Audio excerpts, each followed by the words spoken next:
ഈ ഒരു പോയിന്റിൽ എത്തിക്കഴിയുമ്പോൾ ഞാനും നിങ്ങളും ഒക്കെ നിർത്തും. എന്താ അത്?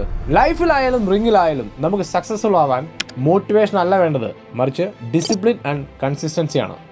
ഏതൊരു കാര്യം തുടങ്ങി വെക്കാൻ നമുക്ക് ആർക്ക് വേണമെങ്കിലും പറ്റും അല്ലേ? എന്നാൽ അത് ഡിസിപ്ലിൻഡായി കൺസിസ്റ്റൻസിയോട് കൂടി മുന്നോട്ട് കൊണ്ടുപോകുന്നിടത്താണ് കാര്യം. അതിന് നിങ്ങളെ സഹായിക്കുന്ന 3 കാര്യങ്ങളാണ് ഇന്ന് നമ്മൾ ഈ വീഡിയോയിൽ ഡിസ്കസ് ചെയ്യാൻ പോകുന്നത്. 1. Clear purpose.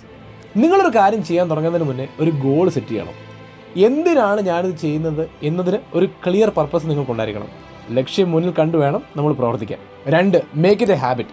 നിങ്ങളുടെ ലക്ഷ്യങ്ങളിലേക്ക് അടുപ്പിക്കുന്ന ആ പ്രവർത്തികൾ എന്തൊക്കെയാണോ അത് നിങ്ങളുടെ ജീവിതത്തിൻ്റെ ഒരു ഹാബിറ്റായിട്ട് നിങ്ങൾ മാറ്റണം. അതിന് ഏറ്റവും നല്ല സ്ട്രാറ്റജി സ്റ്റാർട്ട് സ്ലോ എന്നുള്ളതാണ്. ഫോർ എക്സാമ്പിൾ, നിങ്ങൾ ജിമ്മിൽ പോകാൻ തീരുമാനിച്ചു. നാളെ തന്നെ പോയിട്ട് 1.5 മണിക്കൂർ വർക്കൗട്ട് ചെയ്യാം എന്ന് തീരുമാനിക്കേണ്ട. ജസ്റ്റ് പോയി തുടങ്ങുക, ഷോപ്പ് ചെയ്യുക എന്നുള്ളതാണ് ഈ പ്രോസസ്സ്. അങ്ങനെ പതിയെ പതിയെ നമുക്ക് ഈ ഹാബിറ്റ് ബിൽഡ് ചെയ്തെടുക്കാൻ പറ്റും. 3. അക്കൗണ്ടബിലിറ്റി. നിങ്ങളെ മോട്ടിവേറ്റ് ചെയ്യാൻ ഒരു അക്കൗണ്ടബിലിറ്റി പാർട്ട്ണറിനെ നിങ്ങൾ കണ്ടെത്തുക. അത് നിങ്ങളുടെ പാർട്ട്ണർ ആവാം, ക്ലോസ് ഫ്രണ്ട് ആവാം, ആരുമാവാം. എന്നിട്ട് നിങ്ങൾ ഓരോ ദിവസവും ചെയ്യാൻ വെച്ചിരിക്കുന്ന ഡെയിലി ഗോൾസ് അത് നിങ്ങൾ ചെയ്യുന്നുണ്ടോ എന്ന് ചെക്ക് ചെയ്യാൻ പറയുക അവരോട്. ഇത് നിങ്ങൾക്ക് നല്ലൊരു മോട്ടിവേഷൻ ആയിരിക്കും. അപ്പോൾ ഈ വീഡിയോ നിങ്ങൾക്ക് ഒരു ഉപകാരമായി തോന്നുന്നെങ്കിൽ വീഡിയോ സേവ് ആക്കി വെച്ച് നിങ്ങളുടെ ഫ്രണ്ടിന് ഷെയർ ചെയ്യുക. Let's grow together.